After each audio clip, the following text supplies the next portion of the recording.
Hi, I'm Damien AtHope, and I am an axiological atheist, which can simply be understood as a value theory or a value science atheist.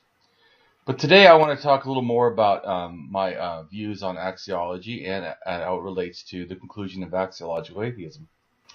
So I am a scientifically minded um, philosophic axiologist theorist. And my conclusion is axiology atheism. And I'm a different kind of atheist in the sense because it doesn't mean other people can't be like this, but I'm an axiologist and a thinker, which is a value theorist, and then I believe in being methodological and just a process way, an ordered way of how I think and evaluate things. And so that makes me an axiological atheist, but I'm also an anarchist, and I'm a universal ethicist, and I'm a realist, and I'm a rationalist.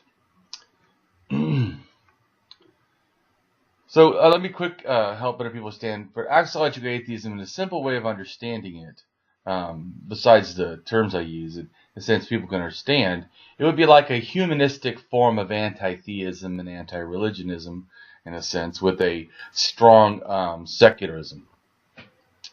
So I'm a rationalist, actually a methodological rationalist, and just to explain real quick, I use three main philosophies. I use ontology, epistemology, and axiology. So ontology I see as investigation. In other words, the moment that you offer something to me, I want to know its ontological status. Does it have real qualities? Can you explain it? Can you defend it? Can you justify it? I want to understand the properties of what you're talking about. Because that's just the investigation part. But a lot of people can't truly get past that. If you say, what's a God? And they say, well, a God is, this, this, this. Well, how do you know that? Why is that quiet? How do you know that's qualities of God? How do you ensure that that's the right way of viewing it? Is there any other ways of viewing it? So, in a sense, that then builds onto the next thing, which is to expose the epistemology.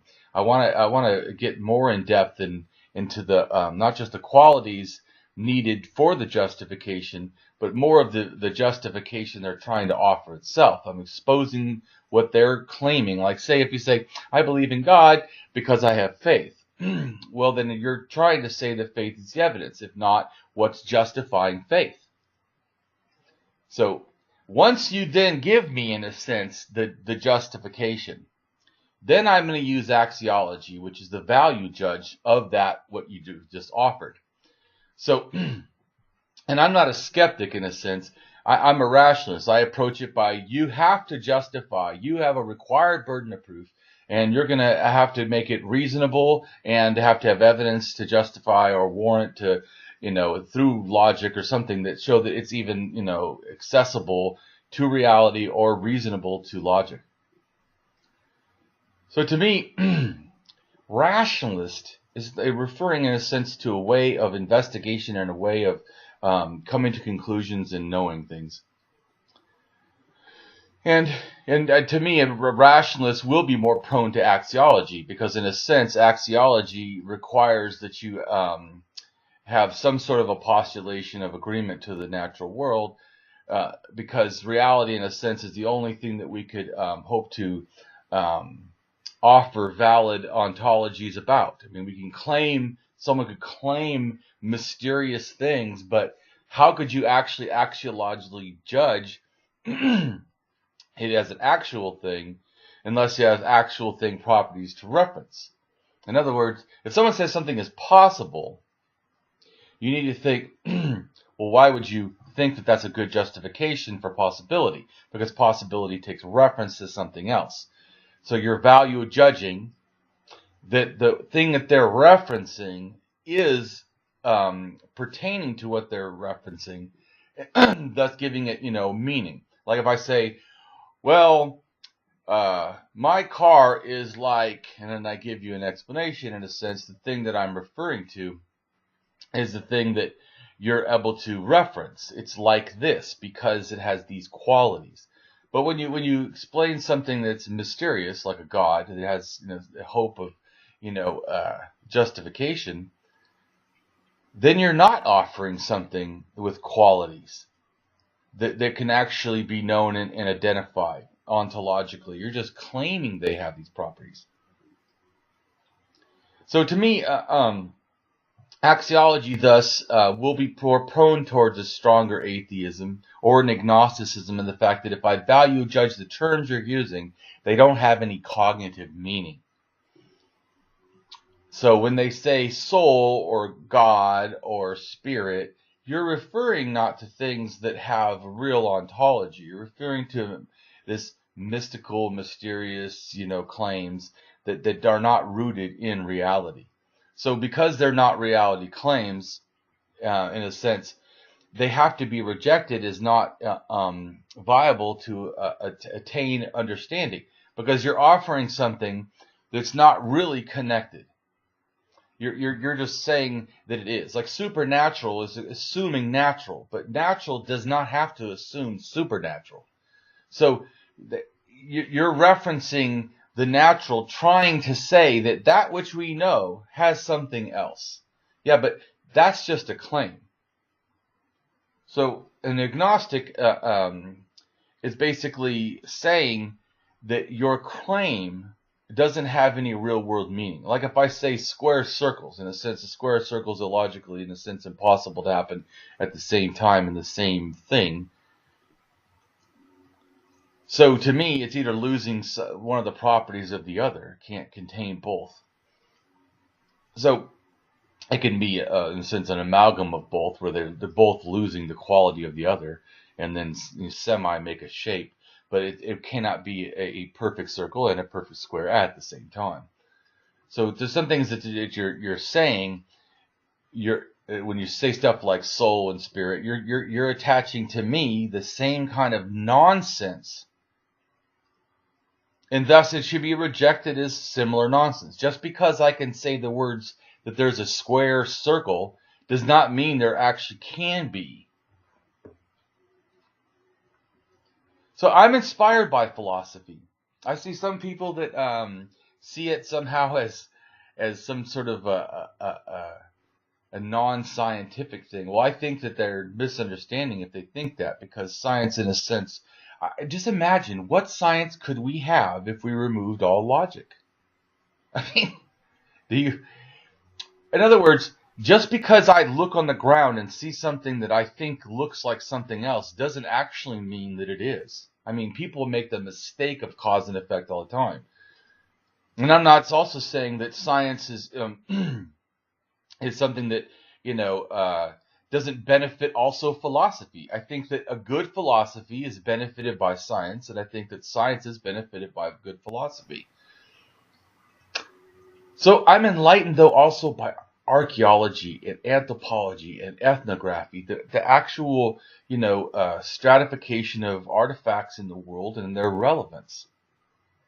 And I'm grounded also by science, because this to me is also understanding that science to me is one of the best ways of explaining the natural world. Science is not one way, but a multiple ways of methodological, investigation and coming to the most likely conclusions. And to me, this is up against what? Religious claims.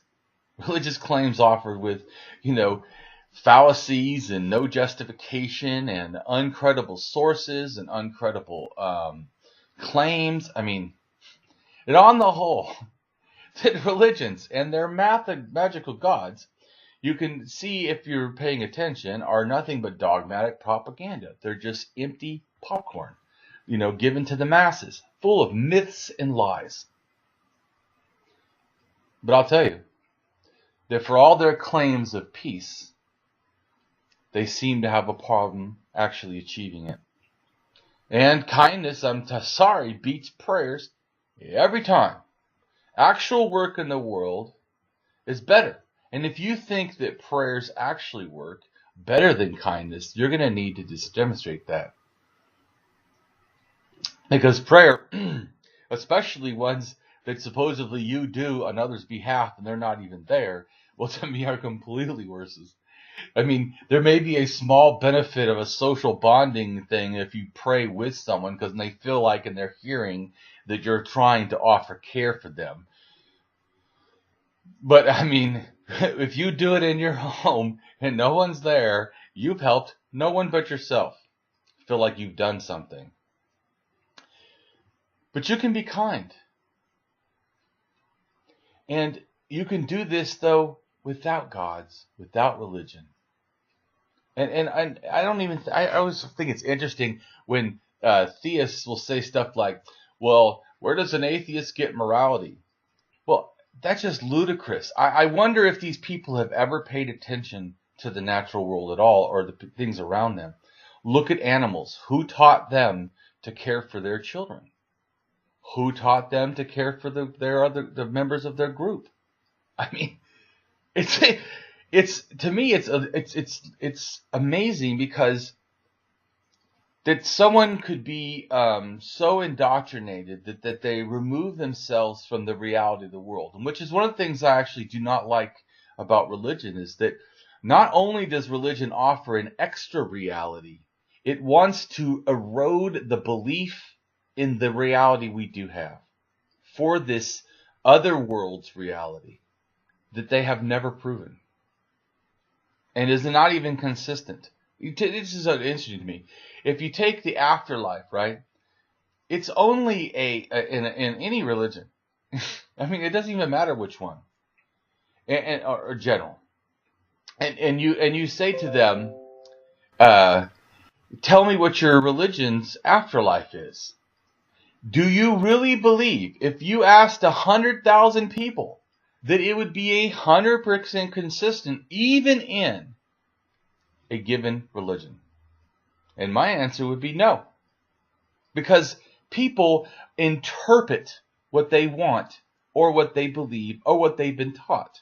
And then they put it in an amalgam of this religion and they make it for themselves. Religion to me is something claimed as a social thing, but a lot of times it comes down to more of a personal thing. Because even if, let's say, my parents taught me Christianity, my branch of Christianity was a little bit different, their branch was different than their family, and so on and so on. But even if everyone copies, if you truly ask them, what is your opinion, you're still going to probably have variation. For too long now, we've allowed the dark shadow of hate to cloud our minds, while waiting in silence for some mystical savior. For too long, little has been done. Too often, the dark clouds of hate have blocked out everything. Simply too many humans now are sadly left asking, where is the humanity? Religion is not the answer. And I want to go in and tell you a little bit about value theory. So value theory is a range of approaches to understand how, why, and to what degree a person should value things. Whether it's an object, a subject that a person is valuing, whether it's an idea or anything else. This investigation begins, in a sense, with the ancient philosophy that is now called axiology. It also relates to ethics and aesthetics. The term value theory is used in at least 3 different ways in philosophy. In the broadest sense, value theory is a catch-all term to encompass all branches in a sense of moral philosophy, social philosophy, or political philosophy, as well as aesthetic philosophy and sometimes feminist philosophy or the philosophy of religion. Whereas areas of philosophy are deemed to encompass some evaluative aspects, they're going to be dealing with, in a sense, axiology, whether intentionally or naively, or some other form, I guess, of value theory. In the narrowest sense, value theory is used as a relative, narrow, normative ethical theory and is exclusively could be considered to connect to consequentialism, although it's not in itself directly only a consequentialist ethics. So value theory designates an area, in a sense, of moral philosophy that is concerned with theoretical questions about value, goodness, and all of its varieties. And this includes then benefit, worth, truth, accuracy, all these things. When you say facts, you're making an axiological claim. You're saying that you have evaluated this reasonably, or you're stating this, and it's true. In a sense, it's valuable, it's got worth, it's got accuracy, it has benefit, it is usable. The division of moral theory into the theory of value is contrasting other areas of investigation and cross-cutting some of the traditional classified things for moral theory into a more normative as well as a meta-ethical inquiry. But the worth and distinction is important for its own right. It offers, with value theory or axiology, theoretical questions about value that constitute, important aspects in all of life. So like I said, I am a scientific axiology. In other words, you could have a non-scientific axiology, but scientific axiology, besides using calculus and stuff, it appeals to realism, in a sense, science and naturalism. And then I'm a philosophic axiologist because I'm not good at math, and so I don't do the calculus. And plus, my goal really is not to try to make it the most academic as possible, although I do value that. My goal is to try to take axiology and philosophy and give it back to the people. Give it to the people that can use it, the people, and be able to be an effective thing for their daily lives, and not just something that sits in some kind of a philosophic ivory tower. And I understand, people need to understand, I do get the stuff that I talk about in axiology is complicated. But in a sense, axiology, in a lot of sense, would be considered, master's, doctorate, postdoctorate. So I understand, but I don't think that just because it is that it should be left there, because its value is too great. So when I see through the suffering of others, I may understand some of their experiences. May I strive to be so understanding. May the song of my life sing a beautiful rhythm of hope and kindness, like a friend open to all. May the behaviors I engage in be an expression of love to the world. This, to me, is my axiological atheist desire. I want to make a positive and lasting impact if I can. I want the actions of my life to be written deep with the poetry of my humanity. Some people fight for people, and some just seem to like to fight with people. We are our best when we are showing thoughtful regard, not thoughtless indifference. And I appeal to people, be virtuous to the vulnerable, and strive to be a terror to tyrants. Be an honorable human. True morality. To me, axiological ethics is a process way of understanding things, and it's definitely different than religion's pseudo-morality. Although people could take axiology and be a theist, and thus be, but once again, it would still mean, are you applying it to this mystical thing, or are you applying it to reality? And if you're not applying it to reality, then to me you're probably positioning a pseudo-morality. True morality is not starting with us or me focused morality. It's more about a social interaction exchange. prosocial behavior. Thus, it must be other-focused. Some would say, well, what about treating others as you would want to be treated? Yeah, the golden rule. I see everyone as owning themselves as equal and have a full right to be conceived as a valuable human being. Moreover, to me, morality is behavioral. It's a social property. There is no immoral thing in the sense that we can do with ourselves as long as it doesn't violate anyone else and does not contrast against others' consent unwillfully. And it's this allowing others and ourselves to be accountable to our own actions and have the right to our own actions and our own free choice. Thus, to me, all morality is generally about others when it relates in this sense.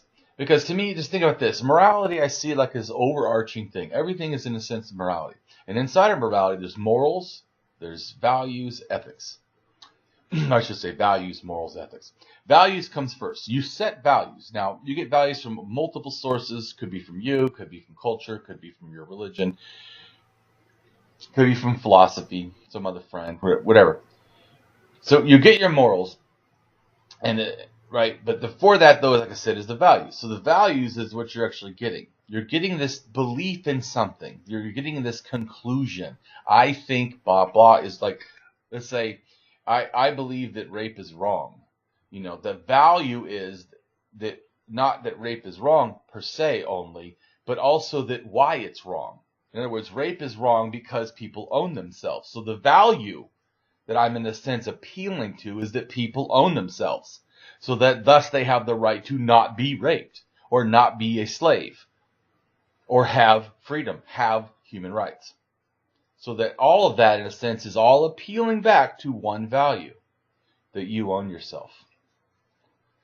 So to me, it's understanding that value that then gives meaning to the other things that then come from that value. The understanding you own yourself means you can't be, forced into prostitution. It means you can't be forced into slavery because you own yourself.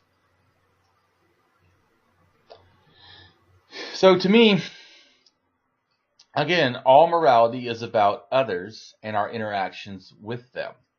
So like I said, morality is my subheading, right? So we got values, which gives us the meaning, and then we have morals, which is to me the internal barometer of decisions that involve aspects of morality. It could be like virtue ethics. I think it's virtuous, even though I have, let's say, a sexual desire, that I don't just go up and molest people because I have sexual desire. So the value is that people own themselves, thus I cannot do that. And then my virtuous behavior is that shouldn't be done, that my inner moral shouldn't be done because it's violating the original value that people own themselves. And then ethically, I behave without molesting other people sexually. Then because of that, then in a sense, I'm doing the ethic of my moral, which started from my value. And so it's the value that starts everything. That's why I tell people, change your value, change your life. So, and this is not something, that's trivial. This is something that can be extreme, even though it seems trivial. So like when I became an atheist, I moved from believing the God concept had value, had meaning, had worth, had benefit, had substance. And then I became, an atheist, and the conclusion of the God concept was completely different. I had lost all value. It wasn't any meaning. Didn't have any benefit. In fact, I didn't even know what it was. So that changes everything. To me, I see the right of everyone owning themselves as equal, as this right as a human. But to me, that's one of the reasons I am an anti-theist. The concept of a God is a being that can violate the human rights of people at will, against their will. And to me, that whether that was a real being or that was just a hypothetical, that thing is a monster. That thing is unethical. That thing is anti-humanistic. Therefore, morality arises in a social context, in the sense that when we have the morality and the morals in ourselves, the values that we started from, it is our social exchange ethics of this behavior in the world. But not all things have the same moral weight. And axiology, I think, is a good way of assessing and evaluating that. Moral relationships with the life outside of humans has a different moral weight to me than the life of humans. That doesn't mean that I think that it doesn't have any moral weight. It just has a different moral weight. I'm not worried about people who are offended by the truth. I'm more worried about how the beliefs of people offend the truth. Facts are facts. So if you have non-facts belief, well, that's fine. That's your choice. But don't feel bad when others question them. Reason, morality, and emotions. This sometimes can be confusing for people. It saddens me when people, propose an anti-intellectualism, rejecting, philosophy or science. And I see religious people rejecting simply that which doesn't appeal to what they appeal to. I'm against all pseudoscience, all pseudo-history, and all pseudo-morality, and the harm that they can and often do end up producing. As I said before, I'm a rationalist as well as an atheist. Therefore, I'm happy to correct errors in thinking from people. Not because I want to be over people, but because I generally want to help. And I have no problem being corrected. Religion should be seen as ancient mythology. It should be something that we marvel at and laugh at, rather than being promoted as truth, when it is at best a feeble pseudo-truth. Why, though, do we so often err in our thinking, appealing to wishful myths and not believing scientific proven, the godless reality? In other words, what I mean by that is science has looked everywhere, and every time they look, it's only natural. It doesn't come up and say, oh, you know what, the Bible was right, the Quran was right, the Bhagavad Gita was true. We are emotional beings, I think, is one of the reasons that this is true, that we fall for things. We have a thinking strategy that we call reason, that we only sometimes use. Simply, we are not rational beings to start with. We are not like always rational and then once in a while emotional.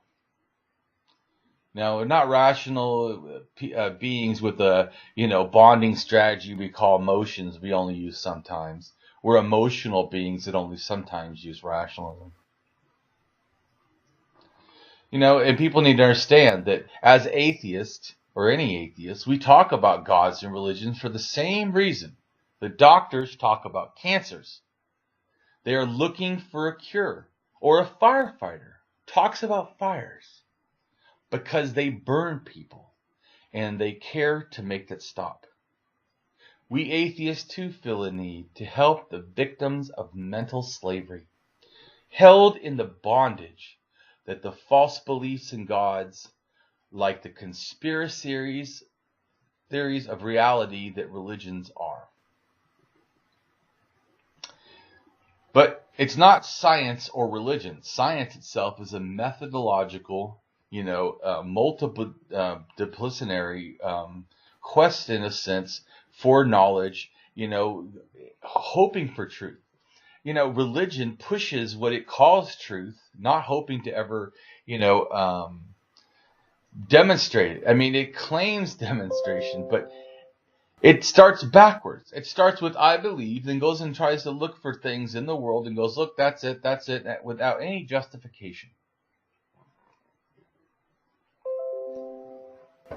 And I've been asked, Damien, you are an axiological atheist, but I'm wondering, what is your ethics boiled down to in a phrase, such as to do unto others as you would have them do unto you? Well, I don't know that I have to boil it in a phrase, but if I had to boil it in a phrase, I would simply say that we rise by helping each other. I think it's this care. And so they ask, where could an atheist get their morality? It's care ethics to me. Like I was saying before, animals exhibit care ethics. Ethics of care for their progeny, their children, their relatives, their members of the social group, members of in a sense like a group of animals. I mean, it's not a simple thing, but it is.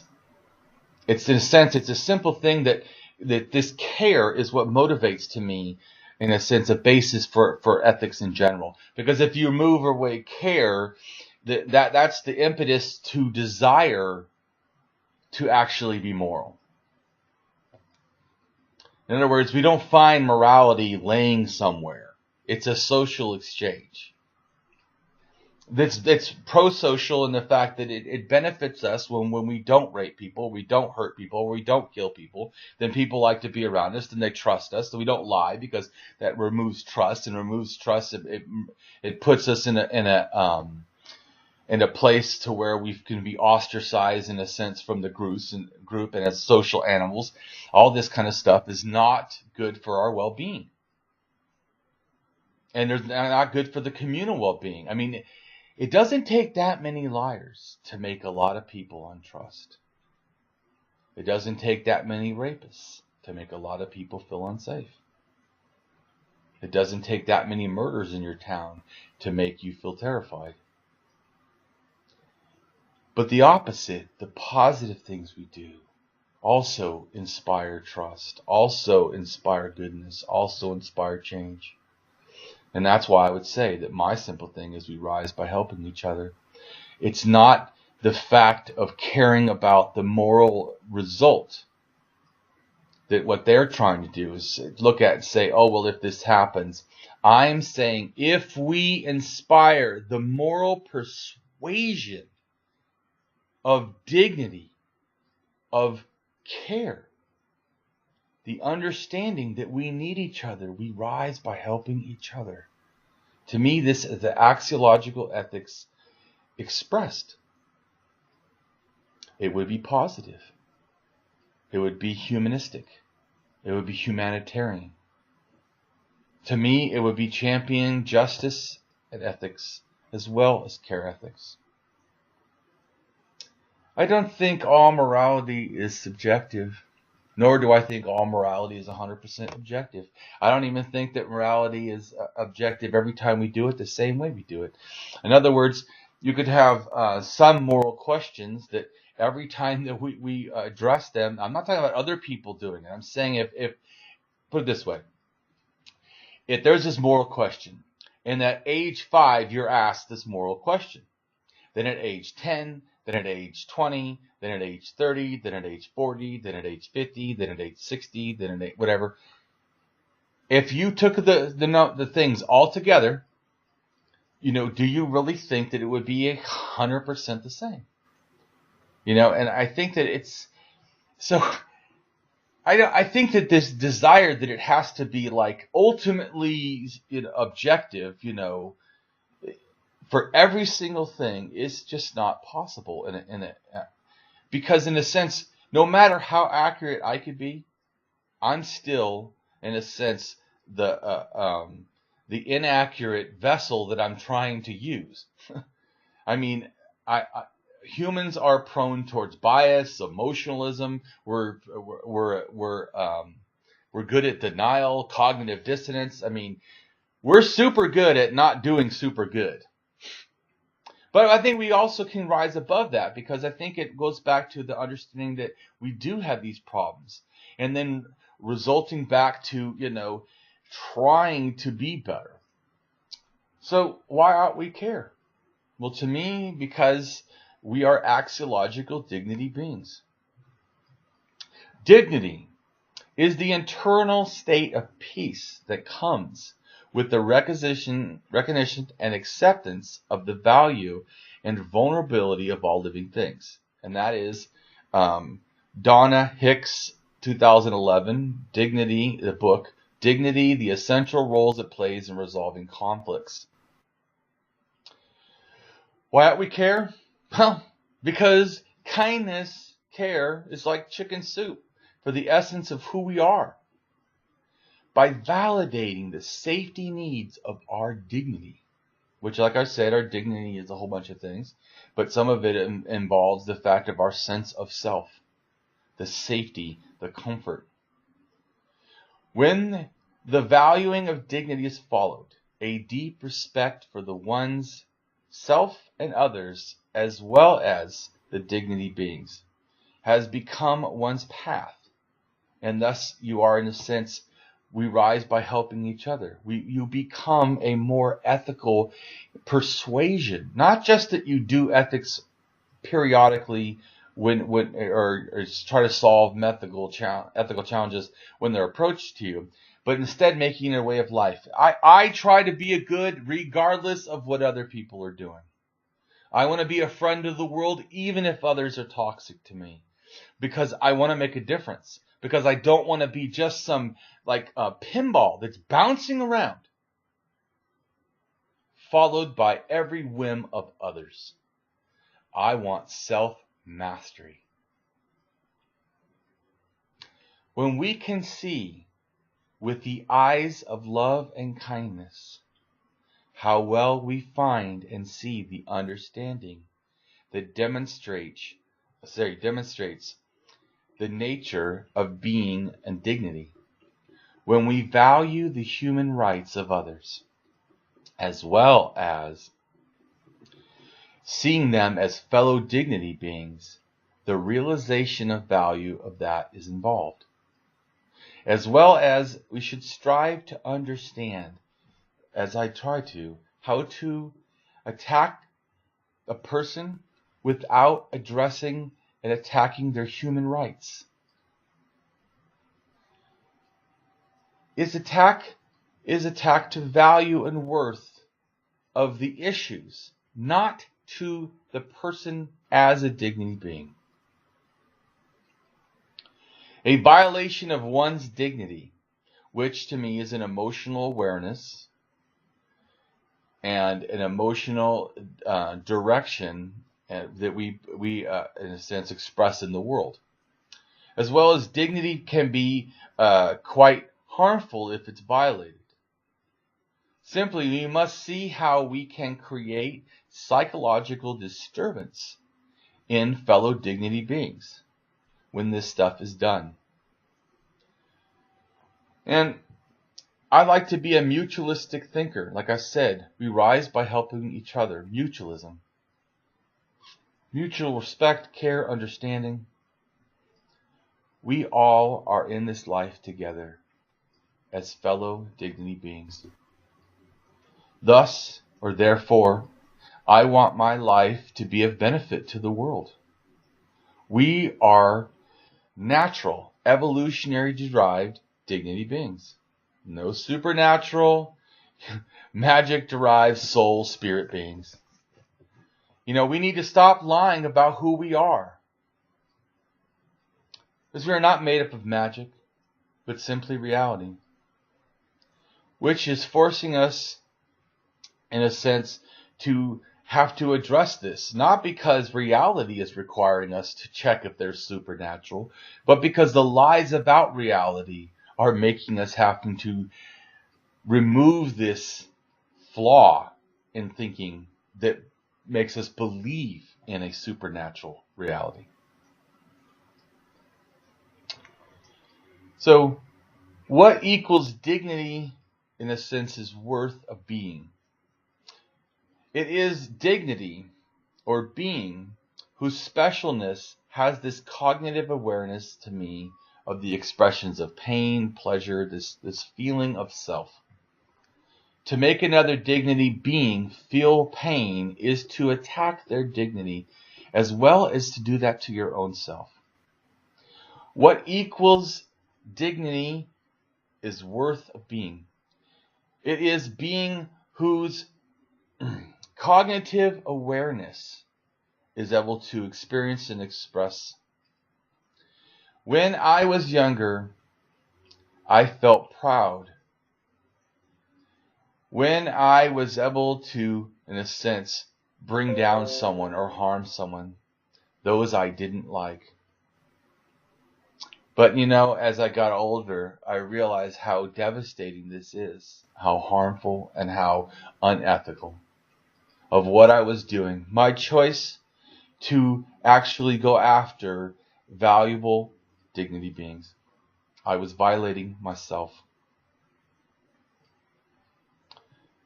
So, as I see it, how odd I find it that they still have people that believe and support prejudice and bigotry against other humans, our fellow dignity beings.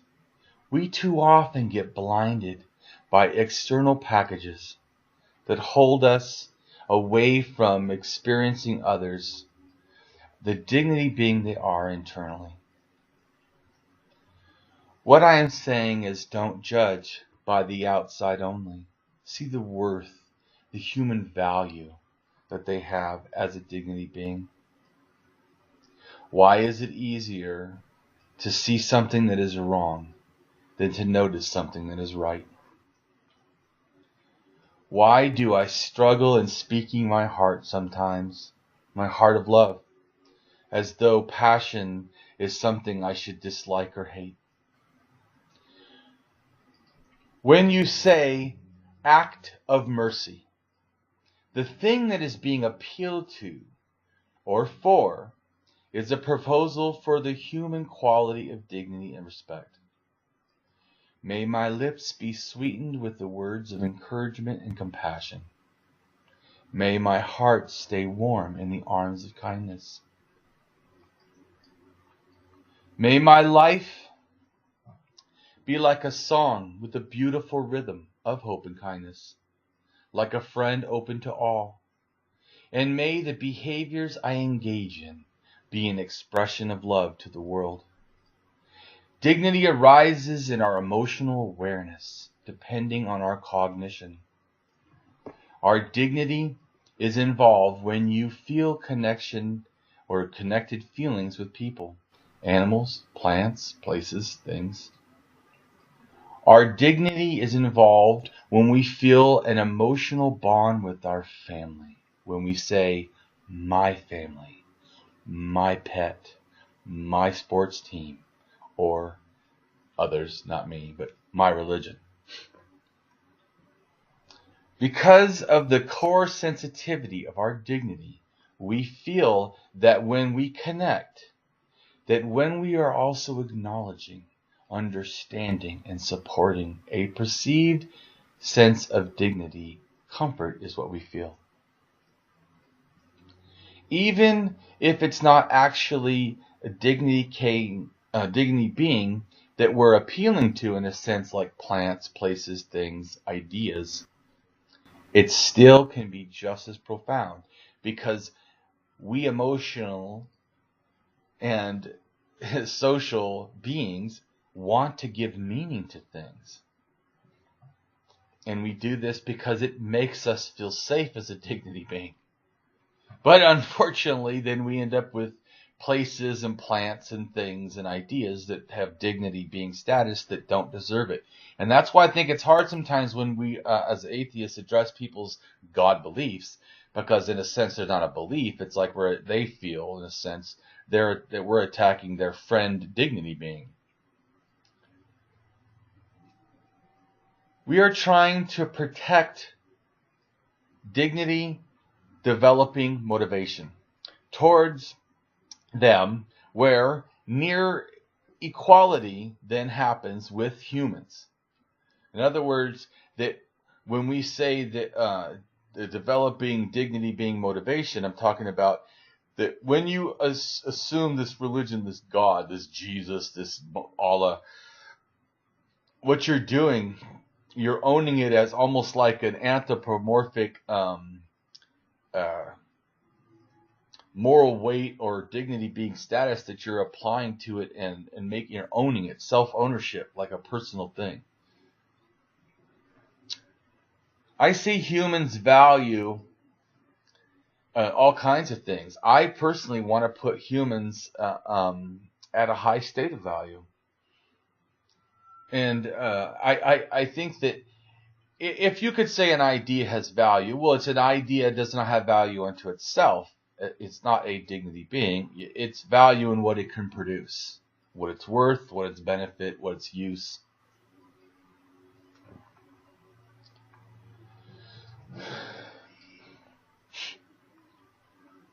So a society has all kinds of different things it's pushing on us.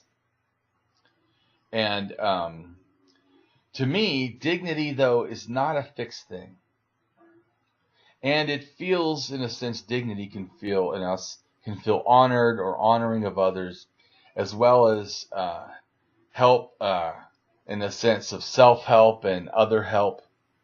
And the inspiration, this emotional, phenomenological experience that we have. And to me, it's this interaction that we can value our own dignity, and we can grow it, in a sense, in the way of fertilizing it with our interactions of that are socially bonding. To me, dignity is an emotional need for other dignity beings also. In a sense, its status is given more meaning because of how, in a sense, how you're treated. In other words, if you're treated with disrespect, you feel like you are not a valuable dignity being, and that makes you feel depression and anxiety and not, in the group or whatever. So it's doing something, in a sense, to us. Or actually, we're not doing it to us, but we're being motivated, and thus we experientially are being persuaded to do something. We can choose, in a sense, with critical thinking and emotional intelligence, to choose otherwise, or to follow it if it's reasonable. Dignity is an emotional sensitivity of ourself, or our emotional understanding about our sense of self. When you say that they have a right to what they believe, I hear this accommodationalist atheist will say to us firebrands, what I hear is you think I don't have a right to comment on it. Dignity is the emotional sensitivity of our sense of self, the emotional understanding about our sense of self.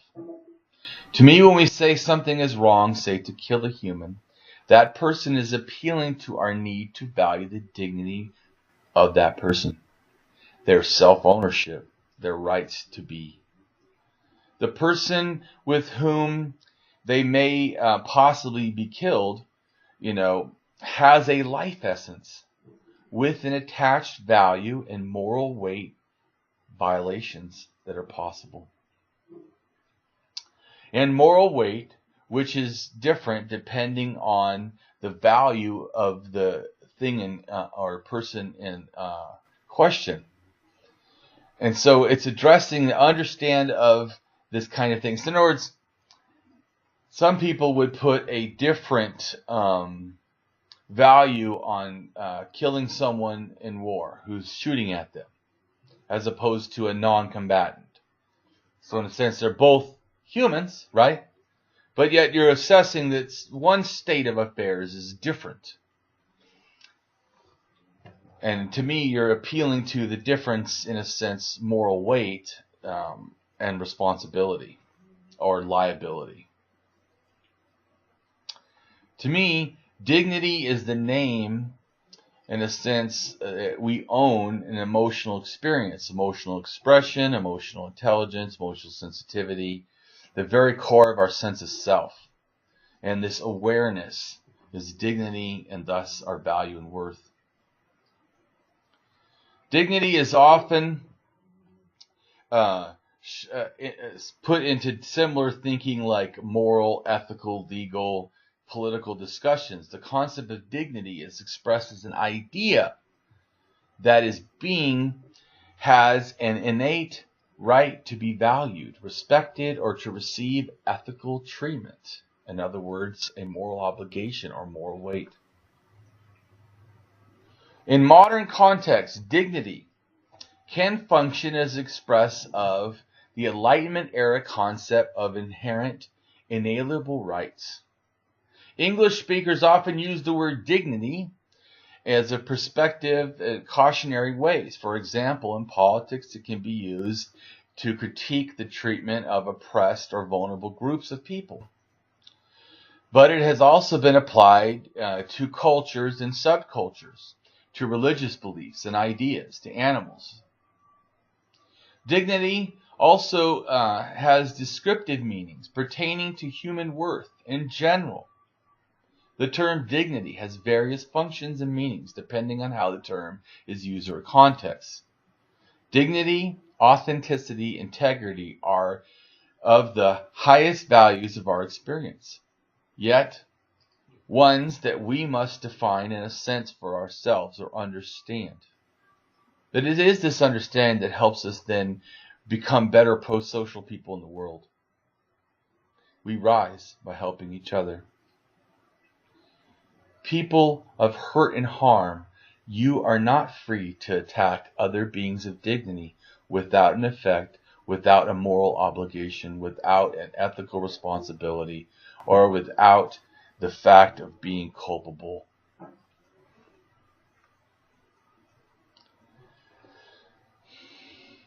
There is, in a sense, a general thing.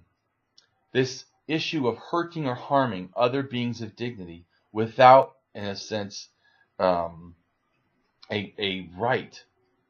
So justified, in other words, there are times I do think that it is justified that we may be obligated, in a sense, to or motivated to, in a sense, have to be involved in hurting or harming.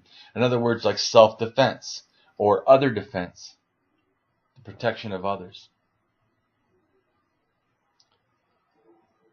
See, I try to understand, though, that because I see the world and people as dignity beings, as like me, in a sense, I want to put morality at the forefront of all I do. I hope I'm always strong enough to put my morality at the forefront. So much so that it's obvious in the ways that I think and behave. The issue of concern in this area for me connects to my thinking about being, in a science understanding, but also in an emotional, psychological, because I see science as the facts of who we are, and the fact that we operate in the world in a certain way. But as we're doing that, there's still a psychological, emotional component. And the only way that I can understand this is that I, in a sense, is this war between making it, in a sense, emotional and then non-emotional, or mechanization in the sense of the human entity, and overall generalization of, in a sense, or really understanding the complex qualities involved. So it's experiencing the essence of this logicalness as it relates to the illogicalness that emotions can be. And emotionality, though removed, doesn't actually equal better thinking always, because sometimes our thinking, and they've done studies of this, that emotions aid our rationalism at times. And I think this goes back to the fact that it depends on really what we're talking about. If I'm trying to understand your emotional responses to things, only understanding that chemicals are involved, that are motivating us to think certain ways or to act certain ways, or that neurons are firing. That's not really going to help me understand how to interact with you in a way that will make you feel safe and comfortable or cared about or respected. I'm not saying that it can't be, but I think that it needs to be, in a sense, a holistic approach to science in this area when it attains, to what beings are feeling, experience. So I think that some people, though, holistic science can be considered something, woo-woo. I'm not. I'm just saying, for us to get the whole picture, for us to care about all the parts involved. And to me, this, in a sense, would put, what people consider soft science, philosophy, psychology, sociology, into the rational, in a sense, what people think of hard sciences. But to me, it's just merging. It's getting the whole thing. Adding this emotional and social intelligence awareness. That way, to me, we can get a truly rational discourse on this issue. Not an issue of warring against science and skeptic or rational humanist or whatever. To me, I think that it's this free-thinking understanding of who we are, our place in the world, this holistic understanding of science that should encourage people to welcome constructive criticisms, but also to come up with new ideas that fit all the parts. As all rationalists, to me, we should not become so emotionally bound to our ideas, to our thinking, emotionally void, of something as being true or false. Holistic in science is an approach, in the sense that researches emphasis on studying the complexity of systems. Systems approached in the coherent whole, rather than just a component piece of its parts. So, I want to understand, though, that I do agree in hard science. I'm not in any way trying to say that I don't. Like I said, to go back to the beginning, I am a scientific axiology-minded, person. I care about the scientific stuff. I do think that there are objective facts about the world, or at least as much as we can understand it. And yes, that we do evaluate things as objectively as possible in a science framework, and always willing to update to the newest understanding. So I don't think it's a war between one or the other. And morality is not some kind of final conclusion that's reached or offered, in exclusion, but exclusion, but it's the inclusion. It's all its parts involved that helps us to get a better and more sound morality standing of what's reasonable, what's responsible, based on not just, wishful assumptions, but on evaluation of the things actually involved, what the things need, and what's the proper assessed value of what's involved. What's the most responsible choice? What's the most ethical? So, how could there not be a statement of objective facts?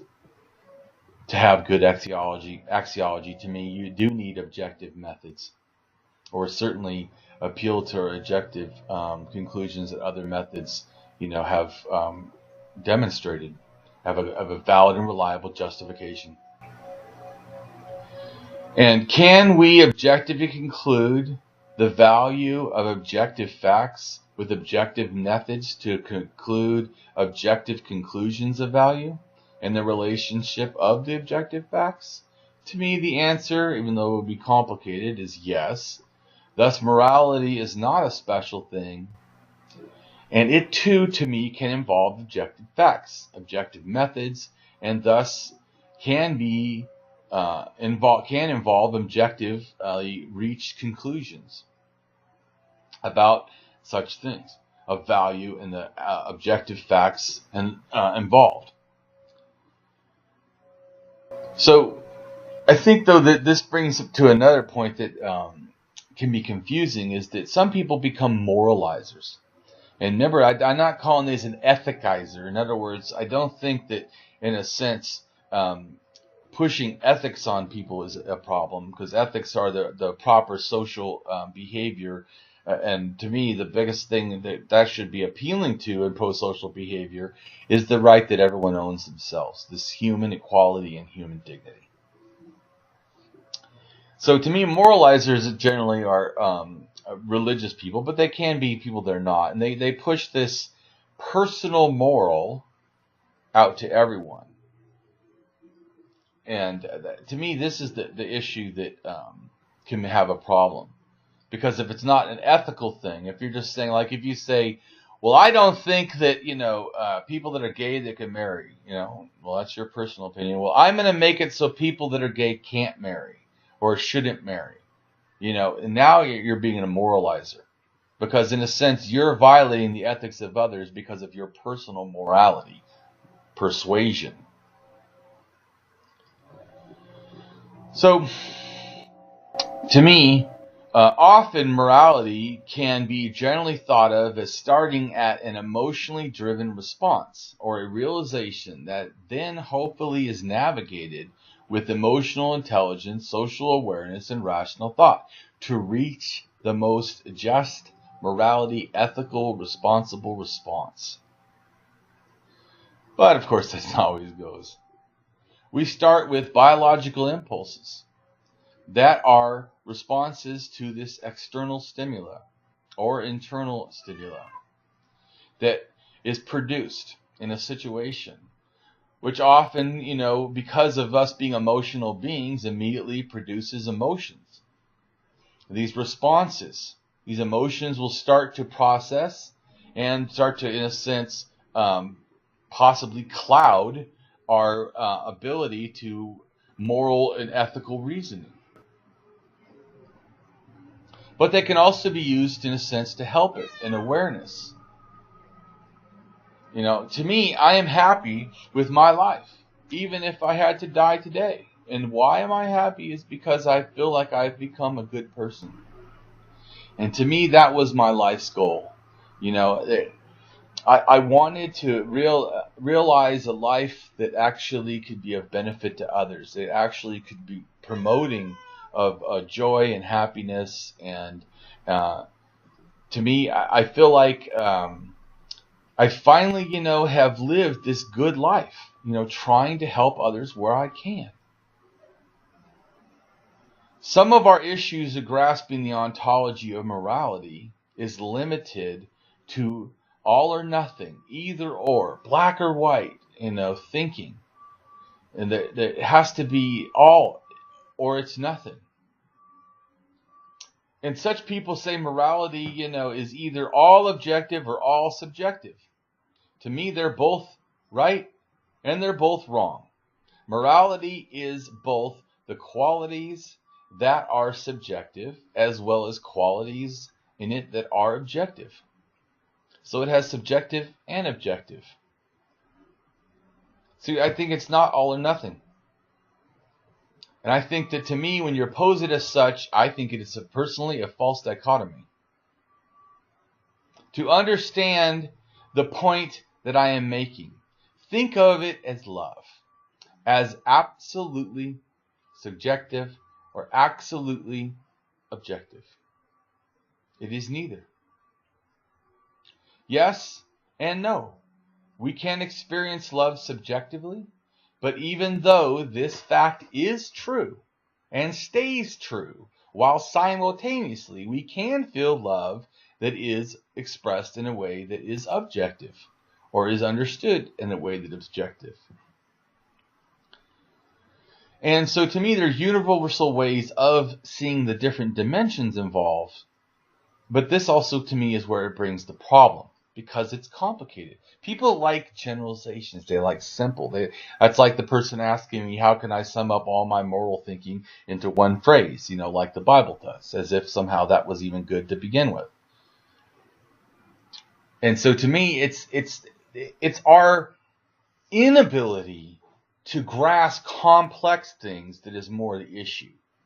that we like the simplicity, but life is not simple, and making moral interaction choices in a pro-social way with groups of people that are differing can be very difficult. It's this fact, like feeling love biologically, that inspires this common and distinct universal behavior that is objective, which is similar, objective to the human entity, or to thinking emotional beings, which is similar to what I'm trying to say about morality. Compare ideas. Attack thinking, not people.